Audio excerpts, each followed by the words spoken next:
Esto es Conversando con Blanquester, un espacio donde las charlas nunca terminan de sorprender. Bienvenidos y bienvenidas.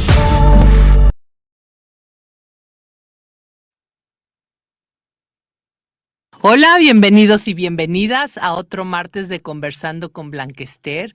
Pues hoy tenemos a una invitada muy especial, Tere Gutiérrez. Gracias. Y vamos a hablar sobre pues lo que se dedica, que está enfocada pues al agua, ¿no? Al agua. De hecho, el título se llama El agua nos une, pero sobre todo de un proyecto, bueno, para preservar, ¿no? Una cuenca. Así es. Tere, te agradezco muchísimo el que estés aquí. Te vi en televisión en un documental y dije, como yo la conozco, tiene que estar en mi programa. Y después de varias, no que insistí, porque enseguida me dijiste que sí, pero bueno, cuadrar fechas, pues ya te tenemos a ti, te lo agradezco Es muchísimo. un gusto, Blanquester. Al contrario, yo te agradezco que tengas interés y que pongas sobre la mesa estos temas que son de tanta importancia y tan fascinantes para todos. Y luego hay como pocos ejemplos o acciones que podemos ver a la mano como para darle la vuelta a toda la degradación ambiental que estamos viviendo. Entonces, todo lo contrario, yo te agradezco el espacio. Mil gracias. No, al contrario. Y bueno, ya en este programa hablamos una vez con Tamara Luengo, que es activista del agua, entonces, pues esto se puede complementar muy bien. Pero antes de que nos empieces a platicar, me encantaría que nos dijeras quién es Tere Gutiérrez. Mira, yo soy Tere, soy la directora del Fondo para la Comunicación y la Educación Ambiental, que es una organización de la sociedad civil, o sea, un grupo de personas en el 2000 nos reunimos para constituir una organización de la sociedad civil dedicada a cuestiones de comunicación y educación, porque ya existían en México fondos ambientales que se dedicaban a la preservación de la naturaleza, pero sentíamos que había un hueco enorme en el financiamiento para proyectos de comunicación y educación, como que los problemas y las soluciones no estaban en las cabezas y en los escritorios y en las computadoras de quienes tenían que tomar las decisiones. Entonces decíamos, bueno, ya está como súper sobrediagnosticado, ya sabemos que hay un problemón ambiental y no se toman acciones, como que la información le tiene que llegar a los gobernantes, a los empresarios, a los usuarios de los recursos, a los niños, en fin, a los ciudadanos para que nos volvamos pues, empoderados. Odio un poco la palabra empoderados, no sé por qué, pero porque tomemos responsabilidad de nuestro papel como ciudadanos y exijamos a nuestras autoridades. Entonces, constituimos este fondo con ese fin, comunicar y educar en temas ambientales. Entonces, desde el 2002 andamos en esto. ¿Y cómo surge esto o sea, cómo surge esto en el 2002? Pues te digo O sea, que identificamos que no había recursos para la comunicación y la educación. A mí me habían contratado como consultora para el Fondo Mexicano para la Conservación de la Naturaleza, que es una fundación que hoy por hoy es el fondo ambiental más importante de América Latina, y nuestro papá lo fundó, y yo tuve la suerte de participar con esta consultoría en su plan estratégico era del 1997 al año 2002. Y cuando participé en esto, justo como que identifiqué eso, que decía, qué chistoso, estas personas y muchas otras están ya abocados a conservar la naturaleza, pero a proyectos de rescatar el ave tal, el águila real o la planta tal, o contribuir a que se eliminaran amenazas como había una palomilla del nopal que estuvo muy cerca de causar un gravísimo daño al país, y se hizo toda una campaña eligiendo a los actores claves que tenían que tener esta información. Entonces, yo cuando me enteré de eso, dije, debería de haber un fondo de esta naturaleza. Entonces, en ese momento, acababa de tomar posesión el presidente Fox y tenía de secretario de Medio Ambiente a Víctor Lichtinger. Y Víctor Lichtinger tenía una persona en el Secadeso, que era como, en ese momento tenía casi la importancia de una subsecretaría, que era la parte dedicada a la educación en Semarnat. Y la directora de esta organización me dijo, oye, Tere, ¿qué hacemos para constituir algo como Fondo Mexicano para la Conservación de la Naturaleza, pero dedicada a comunicación y educación? Le dije, pues tendríamos que hacer un fondo con todas las de la ley, con las mejores prácticas, con un consejo directivo, con líneas estratégicas a trabajar. Entonces, desde el 2000 nos pusimos a trabajar, digamos, en el diseño conceptual y operativo de un fondo, de una ONG dedicada a la conservación de la naturaleza, pero en las líneas de comunicación y educación. Y así nos constituimos ya legalmente desde el 2002. Qué maravilla. Y hablas de comunicación y educación para la gente que vive en las comunidades, para todos nosotros, ¿o a quién va dirigido esto de comunicación y educación? Pues un poco dependiendo del proyecto. Por ejemplo, tenemos una línea transversal de trabajo, que es la línea que te contaba sobre agua. Como que el fondo desde sus inicios hemos trabajado en muchos temas que tienen que ver con biodiversidad, energía, reciclaje de todo tipo, pero nos hemos enfocado muchísimo en el tema del agua y los manglares, pues será por una elección personal. Y yo, desde que empezamos el fondo, muy tempranamente entramos en contacto con un personajazo de la vida científica de México, que se llama Ezequiel Escurra, y él nos hizo ver, bueno, a mí en particular, luego la gente cree que yo soy bióloga o algo así, digo, no, favor que me hacen, yo estudié comunicación. Es lo que te iba a decir, ¿tú qué estudiaste? Soy comunicóloga, Okey. pero pues ando con puros científicos que se dedican a estas cuestiones. Y Ezequiel Escurra, que es una eminencia mundial, nos hizo ver, bueno, en ese momento se estaba discutiendo en México la ley de vida silvestre. Y la ley de vida silvestre es la que tiene un artículo que dice que los manglares, que son unos ecosistemas, que un gobernador en ese momento se atrevió a decir que eran una bola de palitos y mosquitos, pero en ese momento se estaba discutiendo de qué forma debería de conservarse los manglares. Y entonces me hizo que me enamorara de ese ecosistema, porque sí es el ecosistema más productivo del planeta. Es impresionante los manglares. Lo que resguardan los manglares abajo de la tierra son millones de años de hojas, o sea, es que cada árbol, nunca lo vemos así, pero cada árbol es como un tanque de gas que ha estado absorbiendo durante años, cientos o miles, dependiendo de la especie, y sus hojas se están cayendo. En el caso de los manglares, que son perennifolios, este tipo de árboles que son siempre verdes, han estado acumulando de forma súper especial dióxido de carbono en la tierra.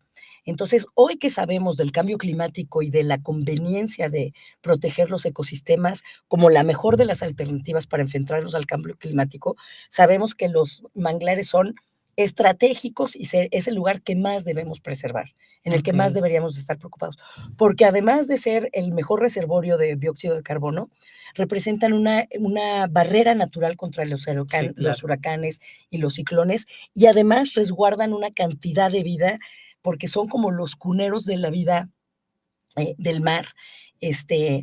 Entran, es un sistema perfecto de diálogo y de encuentro y de dinámica costera entre la parte terrestre y la parte marítima. Es como un relojito, o sea, se abre una barra, entra el agua del mar con los huevecillos, 8 de cada 10 peces que tú te has comido han nacido en un manglar. Ay, guau. Porque entran y en estos bosques inundados que son como las raíces que inundan, que están sobre la laguna, ahí se resguardan los huevecitos, las larvas, de todas estas especies que luego cuando vuelve a abrir la barra, salen a vivir al océano. Entonces, te juro que cuando yo empecé a entender todas estas cosas, me enamoré de los manglares y desde entonces hemos buscado contribuir con proyectos que se dediquen especialmente a los manglares y que tengan un componente muy social, como que yo hasta ese momento había estado muy cerca de científicos y de biólogos que trabajaban, pues eso, conservando la naturaleza, pero no hablando a los tomadores de decisión, a los que estamos, a los custodios de esa biodiversidad, de lo importante y de lo orgulloso que deberíamos estar como mexicanos de la biodiversidad y de la riqueza inmensa que tenemos, ¿no? Claro, y de la importancia que tienen los manglares, porque sí, mucha gente lo ve como tú decías hace ratito, como que las raíces entran o las ramas y nada más, ¿no? Exacto. Pero el saber la importancia y lo que contribuyen, pues sí deberían de ser, pues esta información debería de ser mucho más divulgada, ¿no? Así es. Te digo que ocurren una serie de fenómenos químicos, físicos, hidromorfológicos, porque es esta parte donde se hablan, digamos, el mar y la Ujú, tierra, ujú. y es una dinámica muy cambiante. Entonces, bueno, es fascinante. A mí, desde que supe de estas cosas, me Te atraparon apasionó. y quedé yo ya esclava del tema para el resto de mi vida. Entonces, ahora el fondo nos hemos dedicado desde el 2004, tenemos un programa de agua, que es desde comunicación del tema y hacemos publicaciones, contribuimos mucho en espacios como este a estar hablando de la problemática y Ujú. más que de la problemática que nos choca hablar de los problemas si no hablamos de las soluciones. Como Claro. que el fondo tiene una filosofía. En todo lo que hacemos, todos los esfuerzos de comunicación que salen desde nosotros, siempre le digo al equipo, tienen que tener 3 preguntas respondidas. ¿Qué? ¿A mí qué? ¿Y ahora qué? O sea, Okey. ¿qué es la ciencia del asunto? O sea, no es porque yo creo que los manglares contribuyen o porque siento que el agua se está acabando o siento que llovió más o menos. Tenemos que hablar de ciencia y de datos verificables, comprobables, con citas y con toda la seriedad del mundo. Luego, a mí qué, hacer que esa información que parece como muy abstracta y lejana y que no tiene nada que ver conmigo, ¿qué tiene eso que ver con mi vida Sí, ¿cómo me cotidiana? afecta o cómo Exacto. me beneficia, ¿Qué no? tengo yo que ver con Claro. esos datos que a veces oigo o leo, lo que sea? Y luego el ahora qué, o sea, ya sé que me está afectando, ¿Ahora qué pero ya vamos a estamos hacer? hasta acá de los Claro, problemas, ¿no? claro, Entonces, claro, ¿qué se puede hacer para que no me dé una culpa horrible tomarme un trago de agua que necesito, por claro, cierto? claro, claro, ¿No? totalmente. Y bueno, yo en el documental que te vi en televisión, que me pareció padrísimo, que fueron, en ese documental habían 3 proyectos, ¿no? 3 proyectos, y el tuyo es de la cuenca de Manialtepec, Así es. ¿no? Y eso es de lo que me gustaría que también nos platicaras. Em, esta cuenca, cuéntanos qué es, en dónde está. Claro que sí. Pues mira, te cuento, las cuencas son como lo dice el nombre, es un cuenco, digamos, es un espacio delimitado en el territorio por las Ujú, curvas de la orografía. ujú, Entonces, tal cual, la cuenca es donde el parteaguas está dado por las montañas. Entonces, es tal cual donde se cacha el agua. ¿Y eso qué importancia tiene? Y además puede ser vista y ordenada de diferentes magnitudes. Una cuenca puede ser una cosa muy chiquita, una microcuenca, luego una subcuenca, y luego la cuenca es el espacio amplio donde toda el agua escurre a una misma fuente y normalmente escurre al mar. okey. ¿Qué O sea, tiene importancia? salida al mar. Excepto las cuencas endorreicas, como la Ciudad de México fue Okey, alguna vez, antes de que la okey, rompiera ajá, Porfirio Díaz con el Gran Canal. La Ciudad de México era una cuenca endorreica, de esas raras cuencas que están dentro de los continentes y que estaba cerrada, era una cuenca okey, cerrada. Pero esas cuencas son las menos. Las más son cuencas que acaban tarde o temprano por llegar al mar a través de los ríos y de okey, todas sus afluentes. ujú, Entonces, la cuenca de Manialtepec es una cuenca costera. Y a mí, bueno, acabamos trabajando en esta cuenca por varias razones. Primeras, pues porque tiene un manglar espectacular, ¿no? Porque nosotros, mi familia tiene casa ahí desde hace más de 35 años, ujú, y ahí veraneábamos y pasábamos todas las vacaciones importantes, y a nuestro papá le fascinaba ir a pajarear, y nosotros íbamos con él mm, tempranito a las 6 de la mañana con los binoculares, y veíamos en este manglar una diversidad de aves y, pues, la riqueza que tenía. Y en el 2017, teniendo ya yo el programa de agua en mi ujú, ujú. organización, resulta que veo una noticia en el teléfono de que hay una laguna en Oaxaca que se puso rosa y dije: "Ay, qué raro". Yo sé de las lagunas rosas de la Colorada en Claro, Yucatán, ajá, pero no sabía que en Oaxaca había una ujú. laguna rosa. Y digo: "A ver, ¿qué es esto?". Y guau, sorpresa, la laguna de Manialtepec se puso rosa. Y yo: "¿Cómo? La laguna de Manialtepec es casi que nuestro Sí, segundo sí, hogar, sí, la sí, conocíamos claro, perfecto". claro. Entonces, ¿Y qué color era? O sea, rosa, Jamaica no, no, con pero leche, hazte antes, cuenta. o sea, antes de Una laguna costera eh, cualquiera. okey, okey, cafezosa, verdosa, como cualquier okey, laguna. Se puso rosa, en serio, lo puedes googlear. okey. Rosa, yo tengo videos que me mandaron mis amigos que viven ahí junto a la laguna, era una cosa impresionante. Y curiosamente, yo a los 2 días de esto, ceno con esta persona que te digo que es como mi gurú, con Ezequiel Esponda, Ajá. le digo: "Ezequiel, ¿qué puede estar pasando aquí?". Me dijo: "Esto es una señal de alarma, evidentemente habría que hacer un estudio científico de eso, O y sea, hay esto que no muestrar". tiene nada de bonito, No está nada más el chidísimo, color por rosa. supuesto, Okey. pero esto es una alarma y efectivamente, al poco tiempo empezó una mortandad de peces y un desastre en la laguna. Y yo comentando esto con mi papá, que yo, por supuesto, lo invité de consejero de Claro. nuestra organización, me dijo: "Deberíamos de hacer algo en serio por esa laguna". Le dije: "Pero pa, nos estamos tardando". O sea, ¿cómo es posible que yo tengo programas en Veracruz intensísimamente? Porque todo el plan de acción climático que tenía Pemex antes lo bajaba a través de ONGs y nosotros éramos la encargada de los manglares en Veracruz. Entonces, teníamos mucha experiencia en manglares. Habíamos ya instalado 5 viveros comunitarios para reproducir manglares y habíamos hecho muchas cosas por los manglares. Habíamos sido también consultores de Conavio para difundir su programa de especies invasoras, que nadie los hable, Blanquester, pero las especies invasoras son la segunda causa de pérdida de biodiversidad en el planeta. ¿Cuáles son esas, Por ejemplo, en los manglares, ajá, para seguir en el tema, siempre vemos el lirio, que es precioso. ajá, Justo por ser precioso, alguien se lo trajo hace más de 100 años. Era una especie, creo que originalmente era de Florida, okey, y es una especie que ya invadió el mundo entero. Y lo que hace cuando llegan a sitios como Manialtepec es que forma una cama preciosa. Tú ves unas ah, flores sí, divinas, sí, sí, pero sí, está alterando absolutamente toda la dinámica de la okey, laguna, porque está evitando que le entren los rayos del claro, sol antes que otra cosa. Está produciendo demasiado oxígeno y demasiada carga orgánica y acaba por matar los cuerpos de agua. Entonces, una cosa tan bonita como un lirio se puede ahogar y destruir lagunas. okey, Y así te cuento, ¿qué te cuento? O sea, con los peces es un drama porque no hay po oxígeno. no hay Ah, no, oxígeno. sí, sí hay oxígeno. Sí hay oxígeno, pero estas especies, si son invasivas, acaban de por desplazar las especies Mm, nativas, que son las que se han ido evolucionando en concordancia y en muy buena coordinación con el ecosistema. Entonces, en los ecosistemas las cosas funcionan como maquinita. sí, De claro, verdad es fascinante. Y cuando tú metes un elemento externo, como una especie invasora, porque si tú pones en tu jardín una bugambilia, pues no va a desparramarse claro, y a claro, ahogar, porque hay claro, especies, hay pastos que sí han desplazado a los pastos nativos, a otros pastos ujú, nativos. Entonces, bueno, con Conavio también hemos tenido financiamiento de Conavio para esto de las especies invasivas y por supuesto que le dimos un enfoque muy, muy orientado a las lagunas, todos los tipos de humedales y especialmente los manglares. Entonces, te digo, hemos trabajado mucho los temas de agua en el fondo. Entonces dije, pues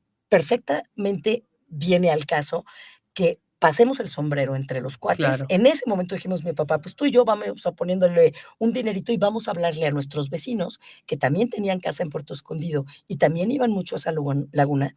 Y dijimos, a ver, somos un poco responsables, seamos un poco responsables. Si claro, alguien puede contribuir a estos lugares que deberían de ser áreas naturales protegidas, o sea, tú sabes que una laguna que mide más o menos 6,000 hectáreas, recibe más de 250 especies que vienen a invernar. O sea, guau, vienen de sí, claro, Canadá más de 50 especies de aves buscando esas esa, claro. ramas, ese silencio, esa combinación rarísima de aguas que se da ahí. Ahora te cuento por qué. Entonces dijimos, tiene todo el sentido que hagamos un programa así. Entonces pasamos el sombrero para hacer como un primer diagnóstico, porque dije, a ver, sí tú y yo muy emocionados, pero no sé exactamente a qué nos estamos Claro, enfrentan, claro. enfrentando, no sé qué Si van a podemos hacer, apoyar, la si no la van a tenencia de la apoyar, tierra, claro. cómo está la relación con el gobierno. Entonces, ahí abrimos en el Fondo para la Comunicación y la Educación Ambiental un programa dedicado a Manialtepec, porque obtuvimos de algunos amigos y vecinos dinero para actualizar un diagnóstico. Y claro, lo primero que vimos, Justo te iba a decir, Blackst ¿cómo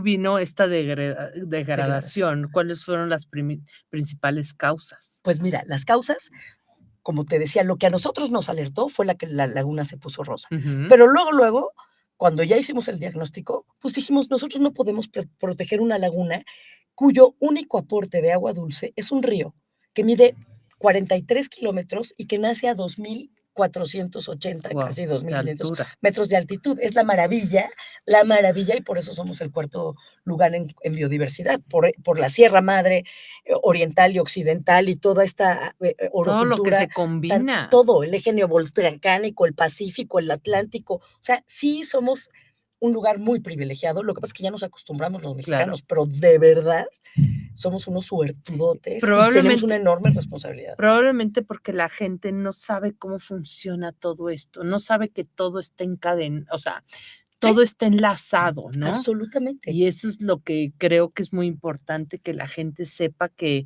no es, o sea, no es de casualidad que venga el río así o, ¿no? O sea, que todo Exacto. está enlazado. Mucha gente, dice cuando los ríos no son represados, que ahora hay una moda mundial por volver a quitar las presas.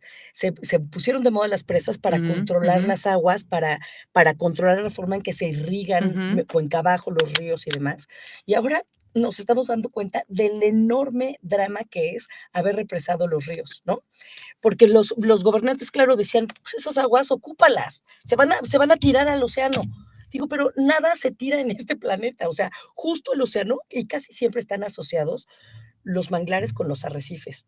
Okey. No necesariamente. En el caso de Ujú, ujú, Manialtepec hay un arrecife muy chiquito enfrente, mm. pero, por ejemplo, en Sri Lanka, cuando fue el drama del Es tsunami, el tsunami, claro. donde había, arrecifes y luego manglares bien protegidos, casi no se dañó la población. Vino Claro. con mucho menos fuerza Se el topa ahora tsunami. sí que se topan con pared, con los Exacto. manglares. Y te digo que los Claro. manglares casi siempre tienen arrecifes asociados dentro del océano. Entonces, Okey. sí, la verdad es que cuando lo sabes, y sobre todo que los mexicanos, pues aquí nacimos y aquí nos hemos acostumbrado a ver la riqueza en los alimentos. A mí me fascina pensar en la biodiversidad, no como estas cosas que ocurren en las áreas naturales protegidas, sino todo lo que tenemos todos los días, Sí. nuestra comida, Sí, ¿no? totalmente, La total. riqueza Las de la frutas, las frutas. verduras. ¿Qué Sí, sí, sí. quieres? Sí, sí, Los peces, tenemos de todo, todo. crustáceos, lo que se te antoje, de verdad, pero como ya nacimos con esto dado, Sí, te pensamos que acostumbras. así es la cosa,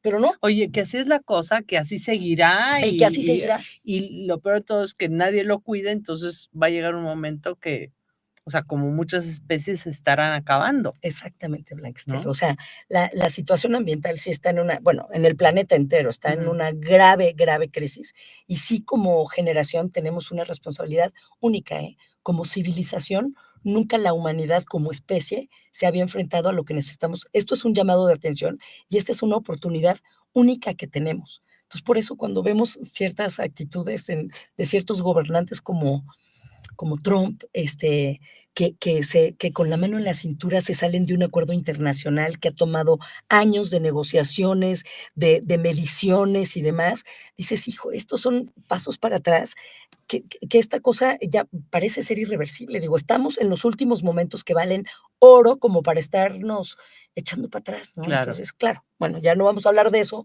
de porque nos Trump. tomaría no, bueno, nos amargaríamos y nos tomaría 3 programas enteros. Oye, ¿y por qué esta laguna o esta cuenca, es un ecosistema tan importante para la región? Pues mira, si tú lanzas un dardo a un mapa de la República Mexicana, ahí exactamente donde vaya a pegar es un lugar súper importante, porque te lo juro que así como es Manialtepec para mí, claro, yo digo, está cerca de mi corazoncito porque ahí nadaron nuestros bebés, ahí ese lugar lo he visto deteriorarse a través de 35 años y lo tengo muy claro, pero casi cualquier lugar en México tiene algo tan lindo y especial como lo que yo te estoy Sí. contando de Manialtepec. Claro, yo elegí Manialtepec porque era lo que tenía cerca de mi corazoncito, literalmente, y lo Oye, que estaba debe de viendo. ser muy duro, ahorita que dices, lo vi lo he visto desde hace 35 años deteriorarse, y eso debe ser muy duro para quien ama una parte de un lugarcito así con el que has convivido toda la vida. Tengo la sensación, Blackster, de que esto lo comparto con muchísimo contigo y con mucha de tu audiencia. casi todos hemos visto que nos cortaron el árbol de Sí, enfrente de sí, la sí. casa y te querías morir cuando Sí, sí, llegaste y sí, viste ese desastre allá afuera, totalmente. o a distintas escalas, ¿no? Claro, ver una laguna entera, sí dices: "No puede ser". O sea, mis peores sensaciones han sido en los últimos 2 años. Es un nivel de desorden y un cambio de uso de suelo, porque como Puerto Escondido se ha puesto tan de Tan de moda moda, para el mundo entero, entonces yo creo que duplicado su tamaño y sus sin tener un plan serio claro. de enfrentarlo, porque Y claro, de cuidar ciertas áreas, de cuidar, ¿no? por Justo hoy supuesto. tuve una cita con un chavo que ahorra conmigo que fue a no a Cicatela, a Puerto Escondido, Ujú. ¿no? Y me decía: "No, es que no sabes, Blanquester, el ruidero que hay". O sea, supongo que hace 35 años estos lugares eran, este, nada. O Nada, sea, el la silencio tranquilidad, y absoluto ahora bandas y compiten para ver quién toca más alto. Entonces, ya no es un lugar como de de paz de y de paz, y de ¿no? armonía y de Sí, conectarte sí, con la sí. naturaleza Sí, sí, y sí. de silencio y pues de esto de ir a como a recargar pilas. Sigue teniendo una enorme, enorme, Claro. o sea, está lindísimo. En la punta Cicatela, por ejemplo, tienen muy restringido lo del ruido, como muchos Mm, surfers viven ahí y ujú. duermen ahí, a Justo me las hablaba de la 11 de la punta. noche, Ah, sí, de en la las punta 11. se acaba, y la gente se va a Cicatela, a la otra parte que no es la punta, al reventón hasta la madrugada, Sí, y pero en me la decía punta se va. todo el día está la música. O sea, sí es Sí, sí, sí. impresionante que en México no pongamos orden y no sepamos poner límites a estas cosas. Y yo Claro. digo, un aeropuerto que hace 2 años recibía a 800,000, visitantes, con la ampliación va a recibir 3 millones. Ay, no, qué No barbaridad. teníamos autopista. Tú tenías que hacer 7 horas en coche, cuando menos, para llegar de la ciudad de Oaxaca a Puerto Escondido. Ya se abrió la autopista el año pasado y hoy en 2 horas y media estás ahí. Sí, qué Entonces, imagínate barbaridad. la presión sobre el espacio. Claro. Claro, todos los mexicanos esto empezó un poco antes de pandemia, pero con la pandemia ya fue el acabose, porque, pues, fue todo el planeta descubrió la chulada que es esto. Se come de maravilla, la mano de obra es un Playas regalo, increíbles. nadie se mete contigo, tú Claro. puedes fumar mota, casi que yo sé que estoy diciendo algo, pero bueno, así es. Sí, En sí, Puerto sí. Escondido todo el mundo hace lo que le da su Sí. gana y es un paraíso. Entonces, empezó a haber la zona donde trabajamos está gobernada por usos y costumbres. Son tierras comunales. También Puerto Escondido, la mayoría de Ujú, las tierras, no de San Pedro Mixtepec, pero sí del otro municipio, que es la mitad de Puerto ujú. Escondido, son tierras comunales. Y los comuneros empezaron a vender sus tierras al mejor postor. Entonces, esta cosa romántica de que los comuneros no podían ser dueños de la tierra, bueno, la forma comunal de tenencia de la tierra es prehispánica. O sea, muchas veces se iban a las fuentes desde 1600 y así del virreinato Ujú. para ver cómo se habían otorgado ciertas tierras a quienes. Y ahora se están vendiendo esas tierras, pues, a quien me digas. Fíjate. Y mientras pedazos más chiquitos los hagan, más mejor para los comuneros, porque ellos cobran por acta Claro, de posesión. claro, Entonces, me consta, ahora sí que lo he vivido claro. y se está volviendo un problema porque se está fragmentando todos los alrededores de la laguna. Entonces, literalmente, lo que era el manglar siempre es una capa muy delgadita del mangle, que es este árbol cuyas raíces, Ujú. están ocupando la laguna, y luego hay es mangle rojo, luego hay una franja de mangle blanco, hay mangle negro también aquí, muy poquito de uno que le dicen roblillo.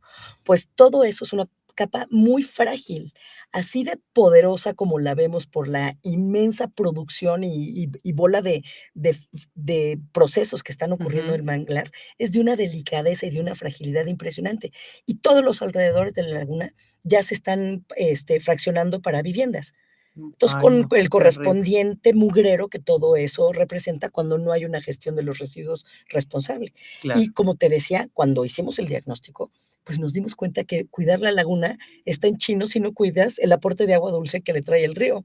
Sí, como lo que decíamos, no, o sea, no es nada más eso, es todo lo que 850 kilómetros guau. cuadrados, 60,000 personas. Por suerte nos topamos en un área habitada por una etnia muy poco conocida, es la etnia chatina, tienen su propia lengua, todavía la hablan. Mientras más arriba estás de la cuenca, las comunidades todavía han podido preservar esta lengua que es riquísima y como la orografía es tan accidentada de una comunidad a otra, luego no hablan el mismo chatina, son variantes que hacen muy difícil poder entenderse. Entonces, es de una riqueza enorme, tiene 11 ecosistemas la cuenca. Wow. Pues claro, nace a 2,500 metros de altitud y va escurriendo y pasa por bosques de galera, por bosques de pino encino, estos que les dicen los bosques mesófilos, que son los bosques lluviosos o los bosques de niebla, donde se produce uno de los mejores cafés del mundo mundial, de veras, sabanas, manglares, la mayoría es selva seca, caducifolia, de esta que vemos que toda la época de secas es café grisosa con las salpicadas estas de flores que yo adoro, y luego se pone verde exuberante, de verdad es una joya. Una naturaleza muy rica. Riquísima, justamente por todos estos gradientes que hay de cambios de microclimas y temperaturas que van variando conforme vas bajando en el río. Entonces, claro, Manialtepec tiene este fenómeno que es fascinante de la bioluminiscencia, que desde noviembre no tenemos, que fue lo que fascinó a tanta gente. Yo digo, eso que era su riqueza fue lo que le dio la torre, porque entonces se empezó a sentar de muchísima gente en un desorden que yo digo, no puede ser. La autoridad que debiera de estar regulando qué tipo de embarcaciones, cómo están circulando, no están ni siquiera registrados. O sea, ni el 10% de los operadores turísticos que operan ahí tienen registro y están en orden sus papeles. O sea, reina el absoluto desorden. Entra quien pueda, quien quiera. La ley de la que te contaba al principio del programa dice que tú no puedes podar un manglar. No puedes ni podarlo. Por supuesto, ni rellenarlo, ni cortarlo, ni mucho menos. Nada. Ahora, este anillo que te digo que rodea a la laguna de manglar está ya lastimado, digamos, fragmentado por una bola de muelles que están poniendo para que haya lanchas súper contaminantes que vienen sin ningún permiso, con absoluto desorden, haciendo un ruido, asustando a las aves que vienen aquí a hibernar y contaminando, pues tú te puedes imaginar la contaminación de la laguna, de aceites, de gasolinas y demás. Y eso no lo pueden parar, o sea, no. Pues mira, nosotros lo que estamos haciendo es, bueno, con los niños. Ya me angustié, me angustié. No te angusties, no. Sí, es que sí debiéramos de estar todos preocupados y ocupándonos, porque si dices, yo estoy hablando de Manialtepec, pero es mi ejemplito que yo escogí. Claro, es una pequeña porción de todo lo que... Pero te digo, tú escoge el lugar que quieras. ¿Con quién hablo? Digo, ¿cómo allá también? ¿Cómo allá también? O sea, México ha perdido como el 60% de sus manglares. Parece ser, la Conavio está haciendo, bueno, desde hace mucho hace el inventario de manglares de México y parece ser que está parada la degradación de los manglares por la ley, pero hay muchos lugares como en Oaxaca, que es tierra de nadie, que yo digo, las autoridades, estoy reportando a los pocos contactos que yo tengo, diciendo, la laguna tiene la primera plaga que yo he visto en un manglar. Ahora que fui, vi en el canal, porque tienes la laguna y hay un canalito que es la que la conecta con el mar. Todo ese canalito está proliferando una palomilla que le dicen, polilla, le dicen los habitantes de ahí. Una polilla que está acabando con el manglar. En vez de verlo verde, como siempre se ha visto, ahora está absolutamente seco. O sea, sí está así, y eso son productos del cambio climático, digamos, son efectos del cambio climático. Entonces están ocurriendo una serie de eventos que no es para tirarnos al piso y mega preocuparnos, pero sí es para decir dónde está la autoridad. ¿Y por qué? Porque unos 3 ganen haciendo negocios sucios en el sentido de que literalmente están llevando todo el cochinero, no le explican a los turistas que en vez de hacer que vuelen las aves para que ellos fotografíen en los nidos y no sé qué, que tengan todo el respeto, porque esto que ocurre ahí es sagrado, te juro que yo digo, es un milagro que eso ocurra, un milagro, y estamos acabando en 2 generaciones con eso. No tenemos perdón. Tristeza. Sí. Qué tristeza. Oye, ¿cómo surge esta comunidad ecológica Punta Cicatel? Bueno, pues es un amigo muy querido que tenemos, Rodolfo Agarrio, que se hizo rodear de sus amigos, de 4 amigos, uno de ellos mi papá, y entonces hace un desarrollo ahí en la comunidad, en la Punta Cicatela, con una gran visión, porque pues eran tierras, pues, no había absolutamente nada ahí. Y pues, pues nosotros que íbamos a Puerto Escondido desde hace mucho y él más, pues vimos se nos antojó muchísimo la posibilidad de tener algo allá para que fuera nuestro segundo hogar y así surge pues es un fraccionamiento, Ah, es ¿no? un fraccionamiento, Sí, pero no es no. esta comunidad no es la que apoya No, esta, algunos de los ¿no? vecinos, Okey, y sí, efectivamente, la comunidad como grupo ha apoyado un poco el proyecto que tenemos, pero principalmente quien se ha hecho responsables de esto es la Fundación Sertul. okey. Sí, es una fundación mexicana de gente de primera, que se dieron cuenta de la importancia de apoyar cosas que como alguna vez comentamos, de escoger sitios que les gustaban, organizaciones en las que confiaban. Y yo alguna vez les dije, la verdad es que casi, casi que prefiero que no me den dinero, si no me lo, o sea, limosna y con garrote, pero yo prefiero paso que dure y no trote que Claro, canse. Para, claro. para las organizaciones de la sociedad civil, el financiamiento es una pesadilla, porque un año te va muy bien, ya abren convocatorias y entraste en tal y cual, pero si tú a un proyecto no lo sostienes años y generaciones, Claro, no el es de cambio una vez, no. ¿no? Y No una es de reforestación y una regeneración de una cuenca va a tomar generaciones. Entonces, me encantó porque la Fundación Sertul se dio cuenta de la importancia y de la conveniencia de dar, aunque fuera menos, pero pero sostenido en constante, el tiempo. Entonces, constante. ellos el primer convenio es para 5 años, estamos ya cursando el cuarto de los 5, y eso hizo que otras fundaciones, llamaran la atención, la Voltearon Fundación a ver. Estafeta, exacto, la Fundación Josie Smith, y muchas personas en lo particular y vecinos del lugar han apoyado muy generosamente. Oye, ¿y estos vecinos del lugar, se organizaron para recaudar estos fondos? ¿Ellos ayudan por fuera a recaudar fondos? ¿O cómo es esta cuestión? Casi todos ellos tienen como fundaciones familiares. Okey, Y hubo una vecina de nosotros que murió y dejó un fondo para el beneficio, y justo le gustaba mucho como la ecología y la biodiversidad. Entonces, justo de los intereses de ese fondo que se creó con la aportación de nuestra querida amiga, se está financiando. Pero lo padre, y yo creo que lo valioso va a ser que en el tiempo casi que sea un proyecto autosustentable. Lo que queremos es crear claro. modelos de negocios para que la gente en la cuenca aprenda a vivir bien. Y esto nos ha llevado a cosas padrísimas, Blanquester, porque el proyecto se llama Regeneración y Saneamiento. Nosotros soñábamos, como las cuencas en México como México es tan Ujú, accidentado en su ujú. geografía, hay cuencas muy grandes y hay cuencas muy chiquitas. Y la cuenca de Manialtepec es una cuenca costera chiquita, chiquita, 850 kilómetros cuadrados. Suenan mucho, pero a la hora de ver el tamaño de las otras, es realmente, Ujú, y además tiene una población de 60,000 habitantes probablemente, sobre todo chatinos, pero también hay una gran comunidad afro, okey. hay muchos mixtecos y ya, también muchos, muchos mestizos. Ujú. Pero entonces es relativamente poco poblada. Entonces decíamos, es una perfecta pretexto y un perfecto tamaño para hacer un laboratorio de posibilidades y demostrar que puedes hacer saneamiento de una cuenca. Por suerte no existe más que una planta de tratamiento, porque en México la inmensa mayoría de las plantas de tratamiento son lo más ineficiente.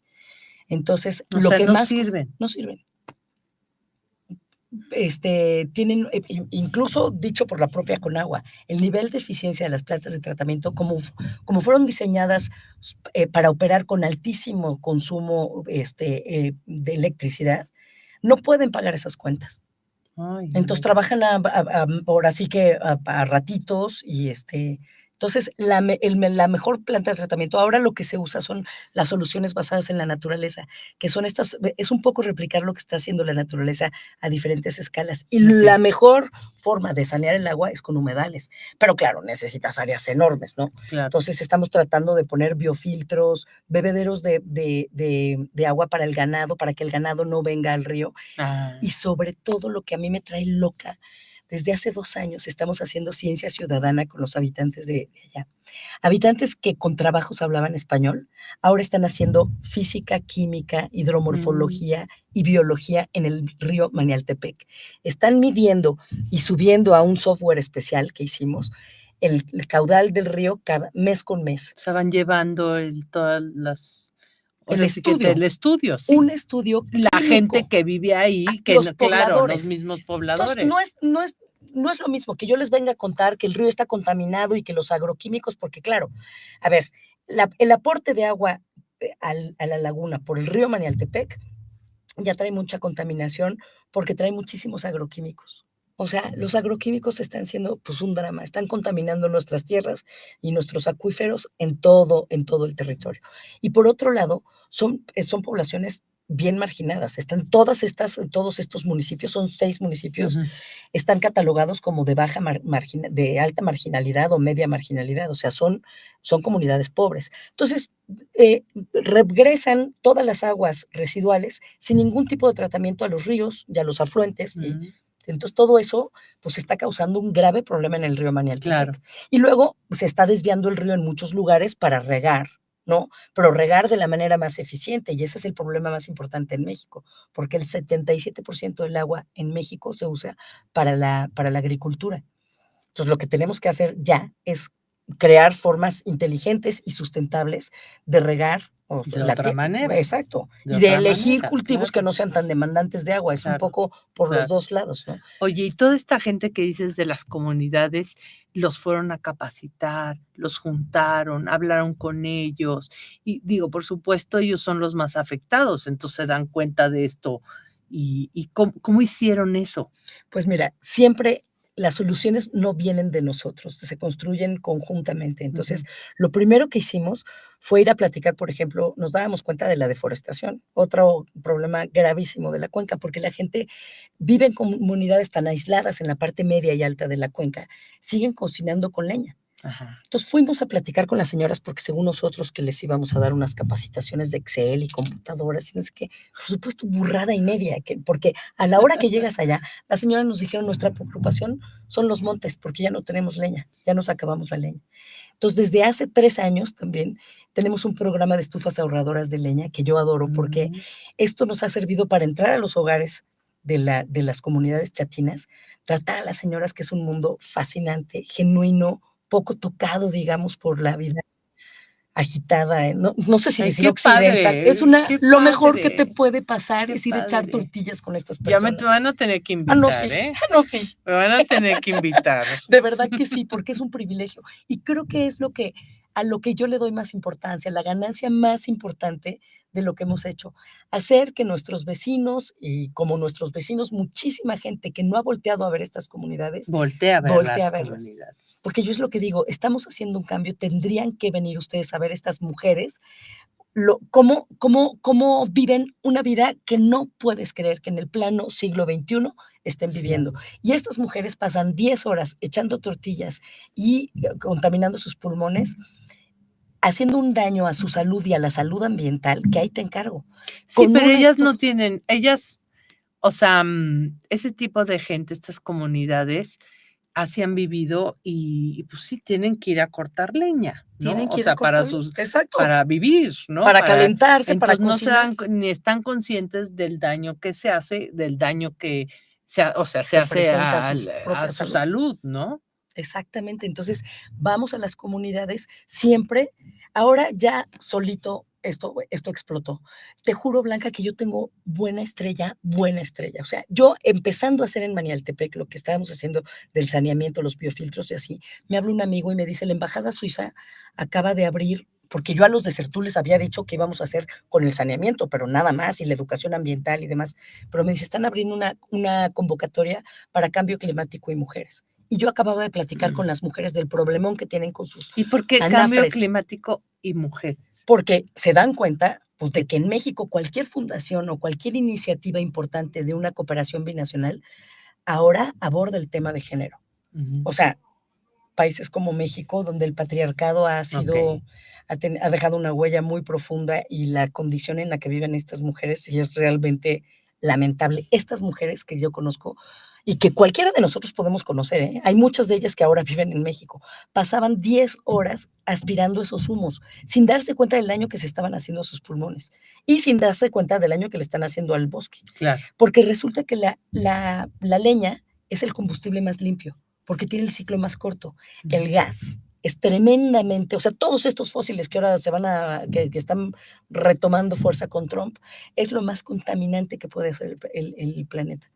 Si tú realmente quemas la leña y la reforestas y Ujú. la usas eficientemente, puede ser mucho más eficiente que el petróleo o la gasolina. Claro, Okey. lo mejor son los combustibles fósiles, Ajá. perdón, las energías limpias, Ujú. pero sin duda, la leña puede ser una fuente mucho más limpia de energía de lo que ha sido. Entonces, vamos con las mujeres. Yo les dije a estas mujeres: "Regreso en 3 semanas. Déjenme hacer la tarea, voy a ir a investigar", porque sé que en México hay muchos programas exitosos de estufas ahorradoras de leña, y entonces dimos con las mejores personas, con una organización que se ha dedicado a poner miles, literalmente, de estufas, de un diseño que se llama Pazzari, que atrapa el humo y atrapa el calor, optimizando la combustión, y conduce todo ese calor y humo residual por un tiro, por una chimenea, y lo lanza fuera de la casa. Entonces, ya Sí, la no. familia Sí, y sí, la mujer porque no la están el humo está adentro de la adentro de las casa. Sí, casas, no, no, no. contaminando a las mujeres y a toda su familia, principalmente a ellas. Pero entonces, pues esto es un gane-gane para todo mundo. Entonces, pues ya llevamos 190 estufas construidas en la Ay, cuenca. guau. ¿Y Sí, las aceptan bien? ¿Las bueno, aceptaron? porque es muy parecida a la estufa que ellas han Okey. usado siempre. Seguimos conservando el comal de barro. Al principio dábamos comales de fierro y las mujeres estaban muy felices, pero nos hemos dado cuenta que cometimos un error grave, porque la verdad es que en Oaxaca se usan los comales de barro y aunque eventualmente se puede romper un comal de barro, lo repones, pero la permacultura y esta visión de que no quede un re de que no estemos dejando restos de nuestro Claro, paso por el planeta, es que un comal de barro va a desaparecer con el tiempo, claro, en 40 años ya no hay nada, ¿no? Y un comal de fierro está causando que alguien haga minería en quién sabe dónde, causando todo el desastre ambiental claro. que que es un pedacito del deterioro general que estamos viendo. Entonces, las señoras siguen cocinando sus comales de barro, adoran y hacen unas estufas preciosas, ahora Preciosos, te las voy a enseñar. Y preciosos. es un hitazo, ahora ya tenemos 4 comunidades, ya operamos en 8 comunidades, casi en todas las comunidades donde vamos dando educación ambiental a los niños chiquitos y haciendo ciencia con los jóvenes, estamos ya también poniendo las estufas ahorradoras de leña. Entonces, bueno, es un granito de arena en una cuenca costera, pero nuestra esperanza es que todas las mujeres puedan tener acceso a una estufa de este tipo, que el año que entra tengamos un financiamiento más importante. Parece ser, estamos en pláticas para que tengamos un impacto cada vez mayor, pero poco a poquito ahí Qué vamos. maravilla. Tere, te dije que 50 minutos Ya, iban a ser muy pocos y ya se nos terminó el no es tiempo. cierto. Te lo dije, me decía Tere, no, es que es muchísimo, no, es muy poquito. Tenemos que hacer otro programa y seguir hablando de esto del agua y de cómo Encantada. podemos ayudar nosotros. O sea, qué es lo que podríamos hacer nosotros, pues, para ir poniendo un granito de arena, dónde se pueden dar donaciones.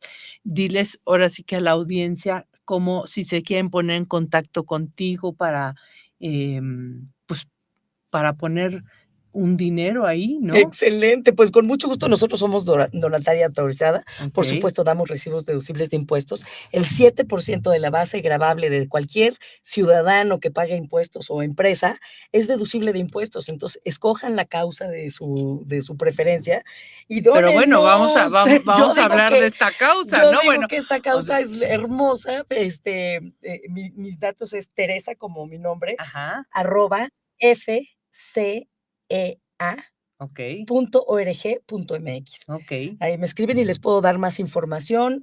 El sitio web nuestro es www.fcea.org.mx y tenemos el sitio que más información tiene sobre agua en español, que es www.agua.org.mx, para que todo lo que usted quiso saber sobre el agua lo pueda consultar ahí y lo que no nos lo pregunten y los ayudamos a conseguirlo. ay, buenísimo, Tere. Pues, quien esté interesado, ya sea que la contacte a ella o que me contacte a mí, y pues para seguir trabajando con nuestro planeta y sobre estas causas tan importantes. Te agradezco Ay, muchísimo no, que hayas estado aquí, te agradezco yo. y yo creo que hay que hacer otro programa porque, bueno, Cuando quieras. faltó mucho de platicar, y a ustedes les agradezco que se hayan conectado y nos vemos el próximo martes. Adiós. Adiós. Recuerda, cada conversación es una oportunidad para conectar, aprender y crecer juntos. Adiós por ahora. Nos escuchamos. Síguenos en todas nuestras redes sociales. GCI Radio MX. Instagram, Facebook, Spotify, TikTok, YouTube, Twitter. GCI Radio MX. GCI Radio.